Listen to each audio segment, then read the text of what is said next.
Hello students, आज की chemistry class में आप लोगों का बहुत बहुत स्वागत है। आज की एमसीक्यू डाउट सेशन में आज का सबसे पहला क्वेश्चन हम स्टार्ट करते हैं। Let's start.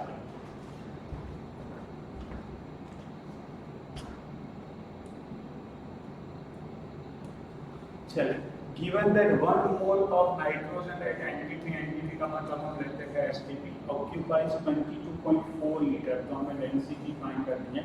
अगर ये इंफॉर्मेशन ना भी दी होगी तो हम बाय डिफॉल्ट लेकर के चलते हैं कि 1 मोल गैस का वॉल्यूम एनटीपी पर कितना होता है 22.4। अब आपको फाइंड करनी है डेंसिटी स्टूडेंट्स। तो डेंसिटी क्या होती है स्टूडेंट्स? डेंसिटी होती है मास अपॉन वॉल्यूम, जिसमें से आपको मास फाइंड करना है और वॉल्यूम 22.4 लीटर दे रखा है। अब बहुत इंटरेस्टिंग चीज है कि मास 1 मोल का वॉल्यूम 1 मोल का 22.4 है, तो 1 मोल का मास हम क्या लेंगे? मॉलिक्यूलर मास ले लेंगे। तो नाइट्रोजन का मॉलिक्यूलर मास होता है 28। तो आपको ऑप्शन जो 22.4 है और यहाँ 28 है, obviously answer will be 1 point something, and ऐसा एक ही ऑप्शन है 1.25। लेकिन खास ध्यान रहे कि यहाँ यूनिट ग्राम पर लीटर आता है, क्योंकि ये ग्राम में है और ये लीटर में है। होता क्या है कि कभी कभी सेम वैल्यू दे देते हैं 1.25, लेकिन यूनिट दे देते हैं ग्राम पर ml, तो ग्राम पर ml सही नहीं होगा। तो फर्स्ट इज अवर आंसर। ठीक है, चलिए। The number of carbon atoms present in a signature, if a signature written by carbon pencil, मान लो कि ऐसी कोई सिग्नेचर है जो कार्बन पेंसिल से बनाई गई है। इस कार्बन पेंसिल से बनाई गई सिग्नेचर में कार्बन के एटम्स हमें फाइंड करने हैं। अगर ये सिग्नेचर का मास 1.2 × 10⁻⁻3, सारा का सारा डेकोरेशन दे रखा है, अदरवाइज इस क्वेश्चन में कुछ भी नहीं है।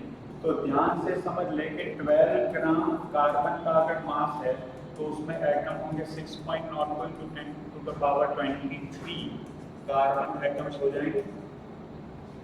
Therefore, क्योंकि 12 ग्राम कार्बन होता है 1 मोल कार्बन, और 1 मोल में एटम्स होते हैं एवोगैड्रो जितने, और हमारे पास है 1.2 × 10⁻³ ग्राम जितने कार्बन। तो 1.2 × 10⁻³ × 6.02 × 10⁻23 अपॉन 12, तो ये घटेगा 0.1 से, आपका आंसर बनेगा 6.02। ये हो गया 10⁻⁻4 है 23। तो कुल मिलाकर कितने कार्बन एटम्स हो जाएंगे? ठीक है, तो this is going to be our answer. Next question, a compound X and Y has equal mass of them। तो X का मास और Y का मास, दोनों का मास क्या है? सेम है। Their atomic weights are 30 and 20 respectively। तो उनकी मॉलिक्यूलर फॉर्मूला क्या होगी? X and Y। उनके मास क्या है? W ग्राम। दोनों के नंबर ऑफ मोल्स में कन्वर्ट करेंगे तो weight upon atomic weight and weight upon atomic weight हो जाएगा।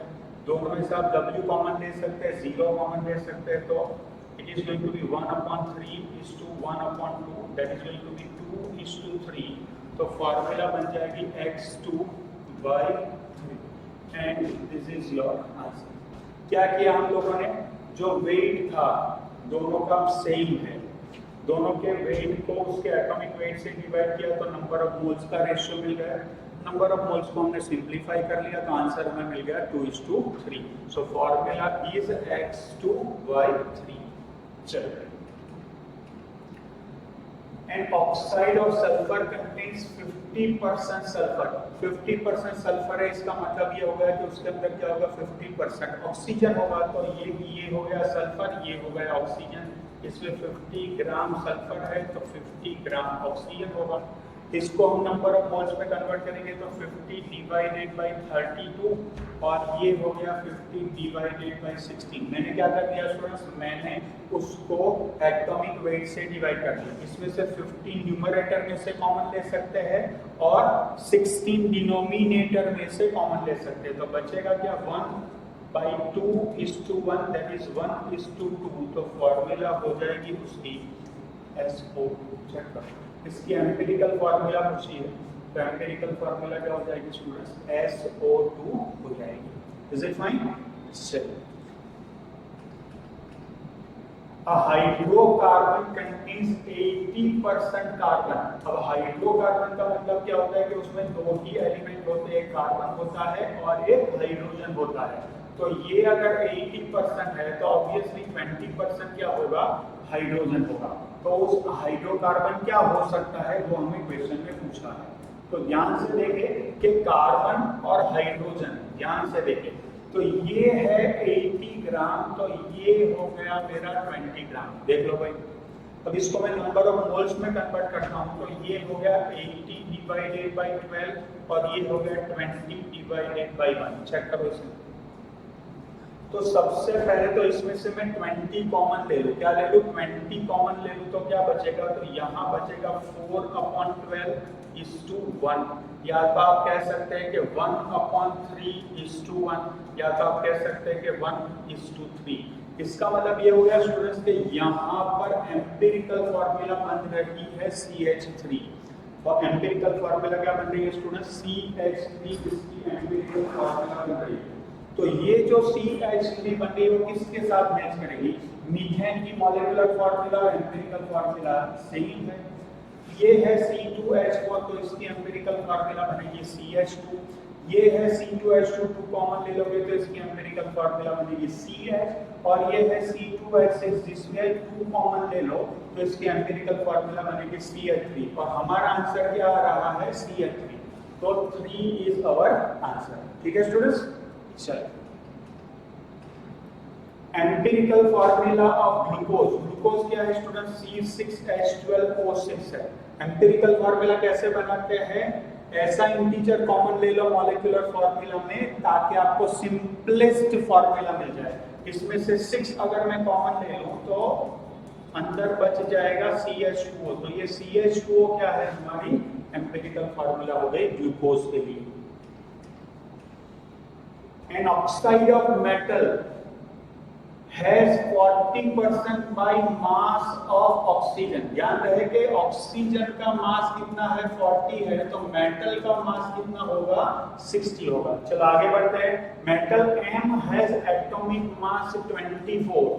ऑक्सीजन का एटॉमिक मास तो हमें पता ही है, तो हमें क्या फाइंड करना है, एम्पिरिकल फार्मूला ऑफ ऑक्साइड। देख लो भाई, ये है मेटल और ये है ऑक्सीजन। मेटल 60 है और ऑक्सीजन 40 है, चेक करो। ठीक है, अब इसको ये 60 ग्राम, ये 40 ग्राम, 60 को मैं डिवाइड करूंगा एटॉमिक वेट 24 से, और 40 को डिवाइड करूंगा मैं एटॉमिक वेट 16 से। चेक करो एक बार। तो सबसे पहले तो इसमें से मैं क्या कर सकता हूँ, न्यूमरेटर में से स्टेप वाइज करेंगे। न्यूमरेटर में से मैं 20 कॉमन ले लूँ तो 3 डिवाइडेड बाई 24 होगा, और ये हो जाएगा 2 डिवाइडेड बाई 16। चेक करो क्या सही किया हम लोगों ने। चलो 33 इंटू 20 और 2 इंटू 20। अब इसको 3 से डिवाइड करेंगे तो ये बन जाएगा 1/8, और इसको 2 से सिंप्लीफाई करेंगे तो ये बन जाएगा 1/8।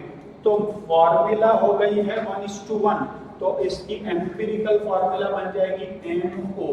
So answer is M। ठीक है, सारे के सारे क्वेश्चन आप कैसे करें, सबसे पहले क्वेश्चन देखें, क्वेश्चन को खुद इंटरप्रेट करें, उसके बाद खुद सॉल्व करें, पॉज करें, खुद सॉल्व करें। अगर आप कंफ्यूज हो रहे हैं then you can see the solution. ठीक है, हो सकता है कि आपके पास मैं जो सॉल्व कर रहा हूं उससे बेटर या शॉर्टर मेथड हो सकती है। A compound contains 38.8% of carbon, 16% of hydrogen and 45.2% of nitrogen। ऐसे कोई भी क्वेश्चन जब भी आ जाता है ना स्टूडेंट्स, तो सबसे पहले आपको क्या चेक कर लेना है, सबसे पहले आपको चेक कर लेना है कि क्या इसमें ऑक्सीजन है। 38.16 करोगे, 38.8 प्लस 16 करोगे तो ऑलमोस्ट 54 प्लस 45 करोगे तो 99, माने इसमें ऑक्सीजन नहीं है। ठीक है ना, तो इसमें सबसे पहले तो टेबल वाला पार्ट हम आगे बढ़ेंगे। इसमें है कार्बन, हाइड्रोजन एंड नाइट्रोजन। तो इसमें परसेंटेज देखें तो 38.8, और ये है 16.0, और ये है 45.2। इसमें एटॉमिक वेट लेंगे, ये है 12, ये है 1 और ये है 40। अब इसका नंबर ऑफ मोल्स अगर निकालेंगे तो 38.8 by 12, 16.0 by 1 and 45.2 divided by 40। तो इसको सॉल्व करेंगे।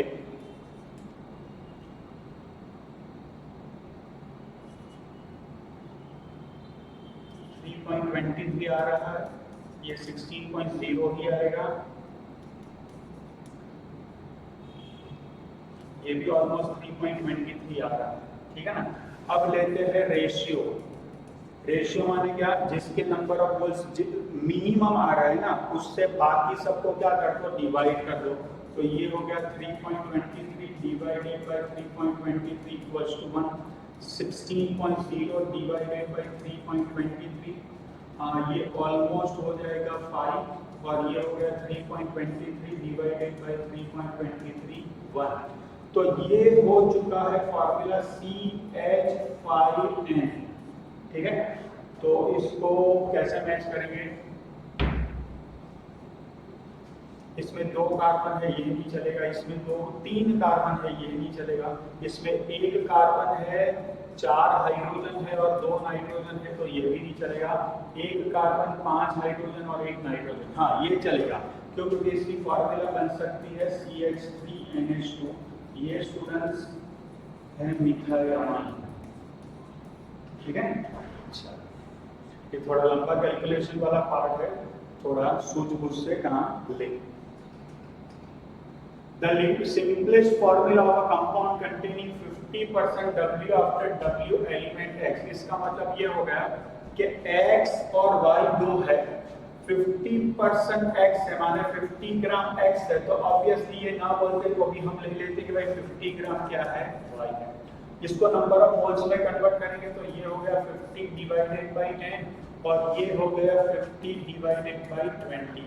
तो ये हो गया, मान लो कि 50 कॉमन ले ले, 10 कॉमन ले ले, तो ये हो गया 1:1/2, तो ये हो जाएगा 2:1। तो फॉर्मूला हो गई आपकी X2Y। तो 2 इज योर करेक्ट आंसर, ठीक है स्टूडेंट्स। चलिए, which of the following compound has the same empirical formula that of glucose? तो ग्लूकोज की empirical formula 6 कॉमन ले ले तो हमें मिल जाएगी CH2O, ठीक है। चलो, तो पहला ऑप्शन है CH3CHO, तो इसकी फॉर्मूला बनेगी C2H4O। इसकी एम्पिरिकल फॉर्मूला जो मॉलिक्यूलर फॉर्मूला है वही रहेगी, क्योंकि कुछ भी कॉमन नहीं आ रहा है। CH3COOH दैट इज C2H4O2, तो इसमें से 2 अगर मैं कॉमन ले लूं तो अंदर आएगा CH2O।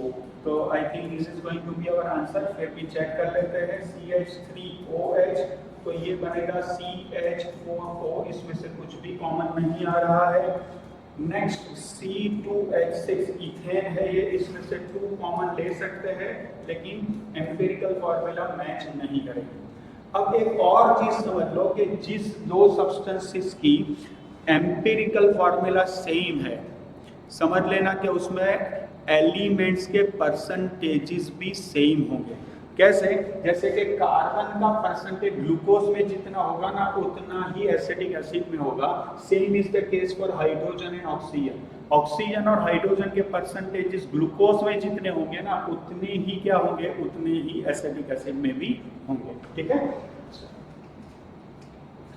2.2 gram of a compound of phosphorus and sulfur has 1.24 gram of phosphorus in it.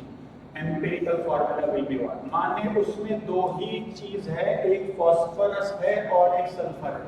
तो अगर फॉस्फोरस 1.24 ग्राम है ना स्टूडेंट्स, तो बाकी क्या है, बाकी सल्फर है। तो मेरे ख्याल से वो सल्फर हो जाना चाहिए 0.96 ग्राम। चेक कर ले एक बार, 1.24 एंड 0.96, ठीक है। इन दोनों का टोटल क्या हो जाना चाहिए, 2.2 ग्राम।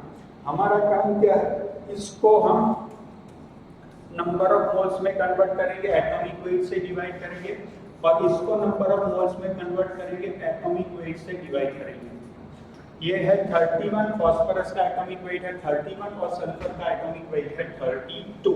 तो इसको अगर मैं डिवाइड करूंगा आंसर बनेगा 0.04 और इसको डिवाइड करूंगा तो आंसर बनेगा 0.03। तो ये बन जाएगा 4:3। तो आंसर बनेगा P4S3। तो दिस इज अवर आंसर। ठीक है स्टूडेंट्स, चलो।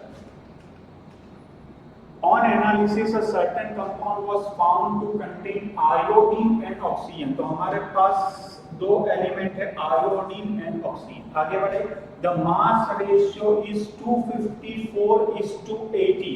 तो ये है 254 ग्राम, तो ये है 80 ग्राम। आगे बढ़े। The formula of the compound is, तो 254 को मैं उसके एटॉमिक वेट से डिवाइड कर दूं और 80 को मैं उसके एटॉमिक वेट से डिवाइड कर दूं तो इसका आंसर आएगा 2 और इसका आंसर आएगा 5। तो आयोडीन एंड ऑक्सीजन 2:5 प्रोपोर्शन में है, तो आंसर बन जाएगा I2O5। ठीक है, चलो। The number of atoms of chromium and oxygen are these and these।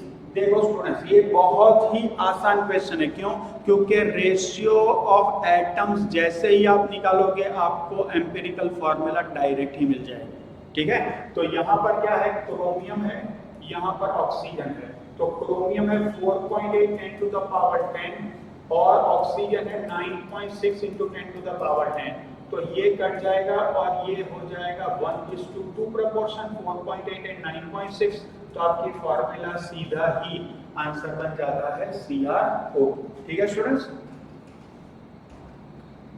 Insulin contains 3.4% sulphur by mass. ये अच्छा क्वेश्चन है कि अगर इंसुलिन है तो उसमें 3.4% सल्फर है। इसका मतलब ये हो गया कि 100 ग्राम अगर इंसुलिन है स्टूडेंट्स तो उसमें 3.4 ग्राम जितना क्या होगा, सल्फर होगा।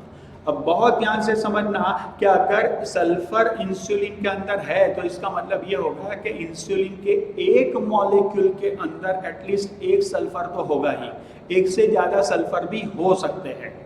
तो अगर इंसुलिन में सल्फर है तो मिनिमम एक सल्फर एटम तो होगा ही, एक से ज्यादा सल्फर एटम भी हो सकते हैं। अगर मैं बोल दूं कि वाटर के अंदर ऑक्सीजन है, इसका मतलब क्या हुआ कि वाटर के अंदर एक ऑक्सीजन एटम तो मिनिमम होगा ही। अगर मैं बोल दूं कि वाटर के अंदर हाइड्रोजन है तो वाटर के अंदर मिनिमम एक हाइड्रोजन एटम तो होगा ही, एक से ज्यादा भी हो सकते हैं। हालांकि हमें पता है कि वाटर के एक मॉलिक्यूल में 2 हाइड्रोजन एटम्स होते हैं, लेकिन मिनिमम एक हाइड्रोजन एटम तो कंपलसरी होगा ही।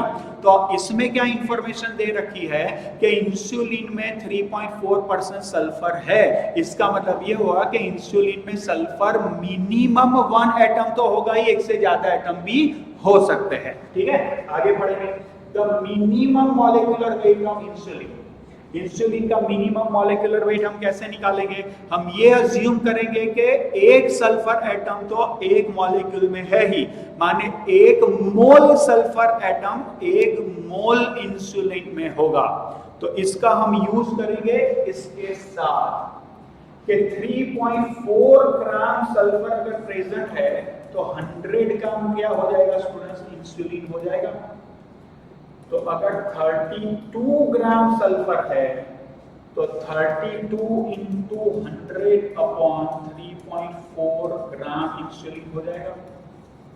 अब इसको समझे, व्हाट इज 32 ग्राम सल्फर? इसका मतलब हो गया कि 1 मोल सल्फर। तो ये मास किसका आएगा? 1 मोल इंसुलिन का आएगा ये मास, बोलो। और 1 मोल इंसुलिन का मास क्या होता है? 1 मोल इंसुलिन का मास होता है उसका मॉलिक्यूलर मास।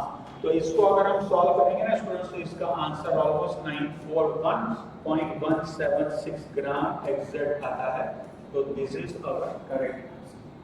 तो हमेशा ध्यान रखें कि अगर किसी भी का मिनिमम मॉलिक्यूलर मास अगर फाइंड करना है तो उसके लिए हम क्या करेंगे, वो एलिमेंट या तो वो मॉलिक्यूल 1 मोल अगर अंदर होगा तो वो कितना मास अज्यूम करेगा, उसका यूज करके हम उसे फाइंड आउट करेंगे। ठीक है, चलिए कंसेप्ट ध्यान रखें। देखिए स्टूडेंट्स, ये है कैफीन का मॉलिक्यूलर मास है 194 and it contains 28.9% by mass of nitrogen तो उसमें कितने नंबर ऑफ नाइट्रोजन एटम्स एक मॉलिक्यूल में होंगे। जैसे हमने अभी सॉल्व किया था ना, ऐसा ही क्वेश्चन है। ध्यान से देखो कि अगर 100 ग्राम कैफीन है तो उसमें 28.9 ग्राम जितना नाइट्रोजन होगा। तो 194 ग्राम अगर कैफीन है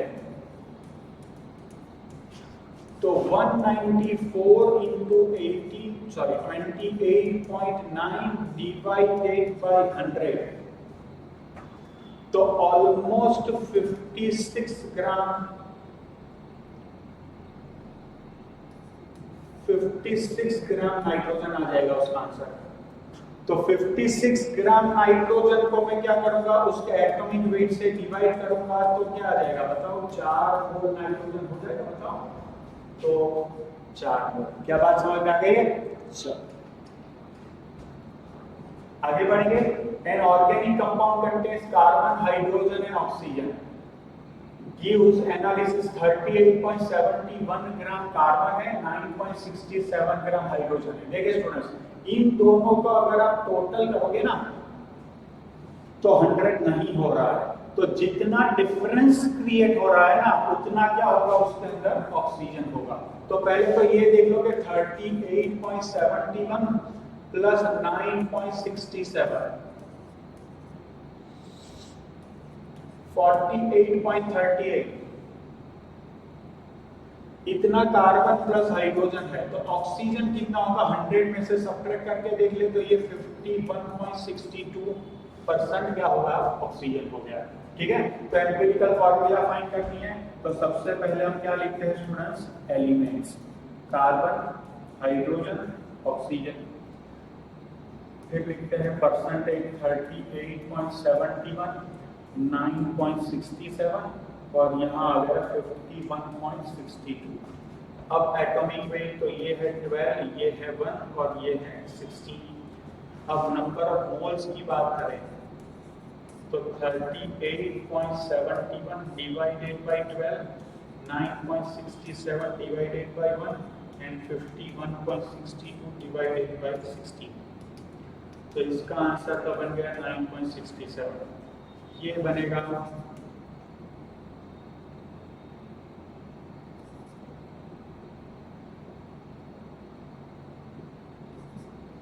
इसे सॉल्व करें।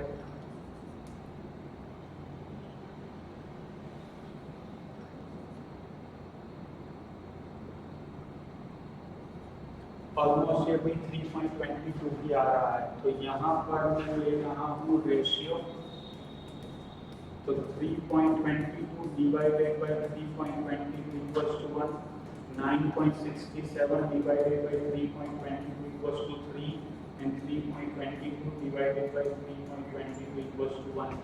तो सिंपलेस्ट फॉर्मूला बनेगी CH3O। Is it matching somewhere? Yes, this is our answer. ठीक है, चलो। The amount of water produced by combustion of 286 gram of propane। तो प्रोपेन होता है C3H8 गैस। कंबशन माने reaction with oxygen, giving you carbon dioxide gas and H2O liquid. Combustion का equation हम कैसे सॉल्व करते हैं, जितने कार्बन है उतने कार्बन डाइऑक्साइड लिख लो, जितने हाइड्रोजन है उससे हाफ वाटर मॉलिक्यूल लिख लो। 6 + 4 10 ऑक्सीजन है, तो यहाँ पर भी 10 ऑक्सीजन होने चाहिए। इसमें कोई ऑक्सीजन नहीं है तो 10 डिवाइडेड बाय 2 कर लो तो आपको 5O2 मिल जाएगा। ठीक है, अब इसका मॉलिक्यूलर वेट निकालो तो 36 + 8 = 44 हो जाएगा। तो 44 ग्राम प्रोपेन अगर कंबशन कर रहा है तो आपको 4 × 18 ग्राम वाटर मिलेगा। ठीक है, तो 44 ग्राम प्रोपेन gives 4 × 18 ग्राम H2O। Therefore 286 ग्राम प्रोपेन है। तो उसका अगर आप कंबशन करोगे स्टूडेंट्स तो आपको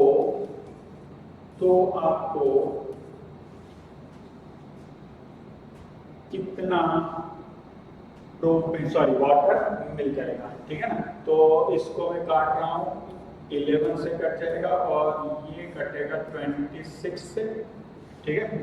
तो आपका answer 26 into 18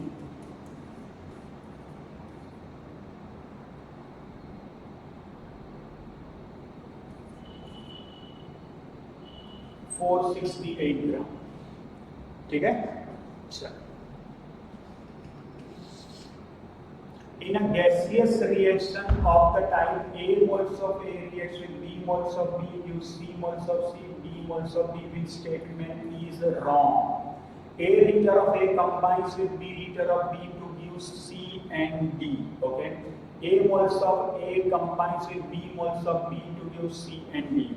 A gram of A combines with B gram of B to give C and D. This is wrong. And A molecules of A combines with B molecules of B to give C and D. So this is wrong and that is our answer. क्यों? क्योंकि ये interpretation जो होता है ना reaction का, उसको आप मोल्स से कर सकते हैं, मॉलिक्यूल्स से कर सकते हैं, वॉल्यूम से कर सकते हैं, मास से नहीं कर सकते, ठीक है। चलो, assuming that petrol is octane, जिसकी फॉर्मूला है C8H18 and has density 0.8 ग्राम पर ml, ठीक है। 1.4825 litre of petrol on complete combustion will consume, कितना ऑक्सीजन कंज्यूम करेगा, ये हमारा क्वेश्चन है। अब ध्यान से पहले तो पेट्रोल के कंबशन का इक्वेशन बनाते हैं। कैसे बनाएंगे स्टूडेंट्स?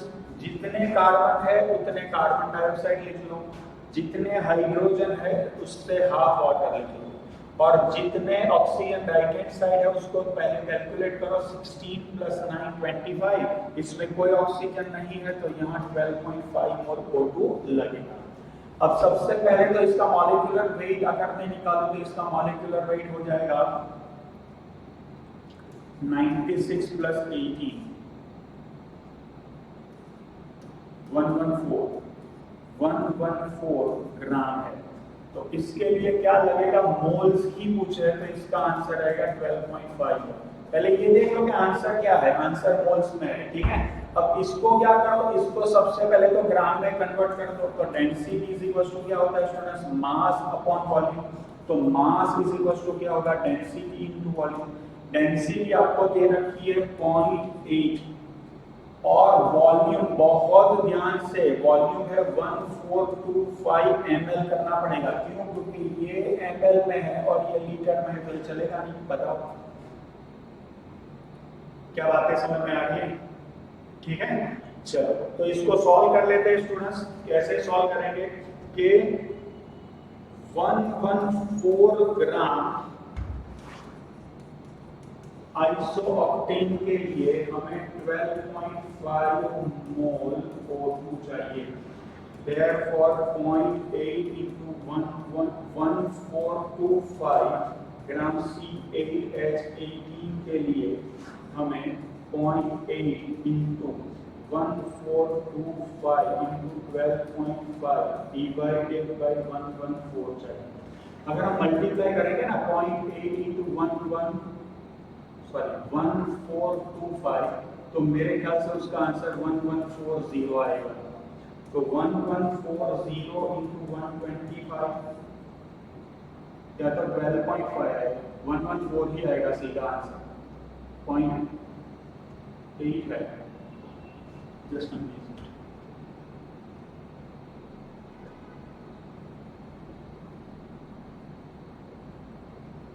1140 ये 12.5 था, तो ये 114 से कटेगा तो ये 10 आएगा, तो 125 मोल O2 लगेगा। ठीक, सही। इसको मैंने 125 समझ लिया था, तो ये 12.5 है, ठीक है ना। In a given reaction 9 gram of aluminium react with, अब ध्यान से देखो ये है twice Al plus 3/2 O2 gives Al2O3। तो तो 2 इंटू 27 ग्राम एल्यूमिनियम है और ये 1.5 इंटू 32 ग्राम ऑक्सीजन से रिएक्ट कर रहा है, ठीक है ना। तो 2 into 27 gram aluminium reacts with 1.5 into 32 gram of oxygen. Therefore हमें कितना दे रखा है 9 ग्राम। 9 gram aluminium reacts with 9 into 1.5 into 32 upon 2 into 27। तो ये तो 3 से कट जाएगा और ये 0.5 से कटेगा और ये कटेगा 16 से, तो ये बनेगा 8 gram oxygen. Is it there? Yes, it is the answer. ठीक है स्टूडेंट्स, चलो आगे बढ़ते हैं। ओके, क्या दे रखा है equation 2Al solid 3/2 O2 gas Al2O3 solid shows that 2 mole aluminium reacts with 3/2 mole of O2 to produce 7/2 moles of Al2O3। ये कहाँ से आ गया? ये गलत। 2 ग्राम ऑफ एल्यूमिनियम, ग्राम से तो आप बात कर ही नहीं सकते। 2 gram aluminium reacts with 3/2 liter, ये भी गलत। 2 moles of aluminium reacts with 3/2 moles of O2 to produce 1 mole of Al2O3। 4 is the correct answer। ठीक है स्टूडेंट्स, चलो 1 liter of CO2 is passed over hot coke when the volume of reaction mixture ये बहुत ही important word है, becomes 1.4 liter। The composition of reaction mixture is, बहुत ध्यान से देखना स्टूडेंट्स कि ये है मेरे पास कोक, इसके ऊपर से मैं कार्बन डाइऑक्साइड गैस पास करूंगा ना, तो मुझे कार्बन मोनोऑक्साइड गैस मिलेगा। अब बहुत इंपॉर्टेंट चीज ये है कि अगर 1 लीटर CO2 जब मैं पास करता हूं ना स्टूडेंट्स, तो मुझे रिएक्शन मिक्सचर बिकम्स 1.4। अब ध्यान से देखना कि वॉल्यूम रिएक्शन मिक्सचर का है, तो रिएक्शन मिक्सचर के कंपोनेंट कौन कौन होते हैं? CO होता है, CO2 होता है, C होता है। अब C तो सॉलिड है तो उसका वॉल्यूम नहीं आता है, तो वॉल्यूम किसका आता है? कार्बन मोनोऑक्साइड का एंड कार्बन डाइऑक्साइड का। इसका मतलब ये हुआ कि जब आप एनालिसिस कर रहे हो ना, तब कार्बन डाइऑक्साइड भी रिएक्शन मिक्सचर में है। ऐसा नहीं है कि कार्बन डाइऑक्साइड पूरी तरह कंज्यूम हो गया है। तो अगर आप टाइम t = 0 पर रिएक्शन जब आप चालू करते हैं ना, 1 लीटर कार्बन डाइऑक्साइड ये कोक के साथ आप मिला रहे हैं या तो उसके ऊपर से पास कर रहे हैं, ठीक है ना। तो टाइम t = 0 पर क्या है? सिर्फ ये 1 लीटर है, इसका तो वॉल्यूम होगा नहीं और अभी ये बना नहीं है तो डैश होगा। टाइम t = t पर क्या होगा? अगर पूरी तरह कार्बन डाइऑक्साइड कंज्यूम हो जाता तो 1 मोल CO2 में से 2 मोल CO बन रहा है, तो 1 लीटर CO2 में से 2 लीटर CO बन जाना चाहिए, जो बना नहीं है। क्या है? 1.4 लीटर टोटल मिक्सचर है। इसका मतलब ये कि ये बना तो है लेकिन ये पूरी तरह कंज्यूम नहीं हुआ, ये अभी भी है। ये मिक्सचर वर्ड क्या इंडिकेट कर रहा है? कि गैस नहीं है, गैस का मिक्सचर है जिसमें CO है, CO2 भी है। लेकिन जब आपने एनालिसिस किया तो कितना CO2 कंज्यूम हो गया वो आपको दिया नहीं है। मान लो कि मैं एज्यूम करता हूं कि x मोल जितना CO2, x लीटर आ गया, x लीटर जितना CO2 कंज्यूम हो गया है, तो यहां बचेगा 1 - x लीटर। अब ये 1 लीटर कंज्यूम हुआ तो ये 2 लीटर बनेगा, तो ये x लीटर कंज्यूम हुआ है तो ये 2x लीटर बनेगा। सोचो भाई, 1 मोल गिव्स 2 मोल्स, तो x litre gives 2x litre. आप वॉल्यूम से कंपेयर कर सकते हैं। कौन सा लॉ यहां पर लगेगा? गैलियस लॉ ऑफ कंबाइनिंग वॉल्यूम यहां पर लगेगा। तो 1 लीटर था तब कुछ नहीं, गैसियस मिक्सचर बचा है। इसका मतलब क्या है कि CO2 कंज्यूम तो हुआ लेकिन अभी पूरी तरह कंज्यूम नहीं हुआ है। ये CO भी है, CO2 भी है। तो CO2 कितना कंज्यूम हुआ पता नहीं है, तो मैंने अज्यूम कर लिया कि x लीटर कंज्यूम हुआ, तो ये 1 - x लीटर बनेगा क्या? 2x litre. तो टोटल वॉल्यूम कितना हो गया? V of CO2 plus V of CO is equals to क्या है? V of mixture। तो ये कितना है स्टूडेंट्स? 1 - x है और ये कितना है? 2x है, तो ये बन चुका है 1 + x which is equal to this 1.4 लीटर। चेक करो, ठीक है, तो x की वैल्यू क्या हो जाएगी, x की वैल्यू हो जाएगी 0.4 litre. Now what is V of CO2? 1 minus x, that is 1 minus 0.4, which is 0.6 liter. And what is V of CO, which is equals to 2x liter. 2 into 0.4 is equals to 0.8 liter. चलो, तो क्या क्या है वो देख लें कि 0.6 litre CO2 है एंड 0.8 लीटर CO है। ठीक है, चलो ये एक अच्छा question.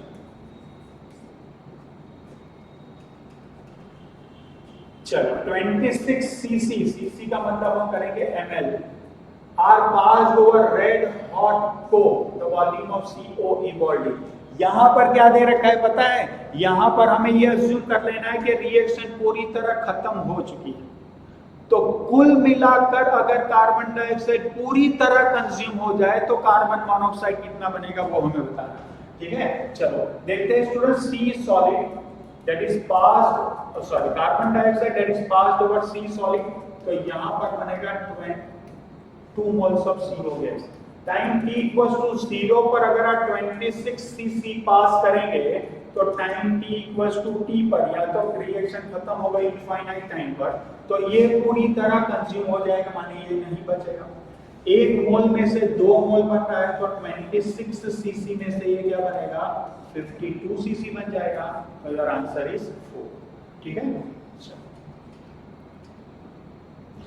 half mole of oxygen combined with aluminium to form Al2O3, then the weight of aluminium metal used in this reaction is, अब देखो students, twice Al plus 1.5 O2, ये सॉलिड ये गैस, इसमें से बनेगा Al2O3 सॉलिड। तो ये है 1.5 मोल और ये है 2 into 27 ग्राम। मैंने ऐसा क्यों लिखा, क्योंकि ऑक्सीजन की डेफिनेशन मोल से दे रखी है और एल्यूमिनियम का मुझे वेट फाइंड करना है। ठीक है ना, चलो तो 1.5 मोल O2 combines with 2 into 27 gram of aluminium, therefore half mole माने 0.5 मोल O2 कितने से कंबाइन करेगा, तो 0.5 into 2 into 27 अपॉन 1.5, ये 3 से कटेगा, ये 9 से कटेगा, आंसर आ जाएगा 18 ग्राम एल्यूमिनियम। सही जाएगा हम लोग। चलो 0.5 मोल BaCl2 is mixed with 0.2 mole of Na3PO4. The maximum number of moles of Ba3PO4 twice that can be formed. तो रिएक्शन इक्वेशन ऑलरेडी दे रखा है। यहां पर आपको एक इंपॉर्टेंट कंसेप्ट का यूज करना पड़ेगा and that is limiting reagent. Limiting reagent क्या होता है स्टूडेंट्स?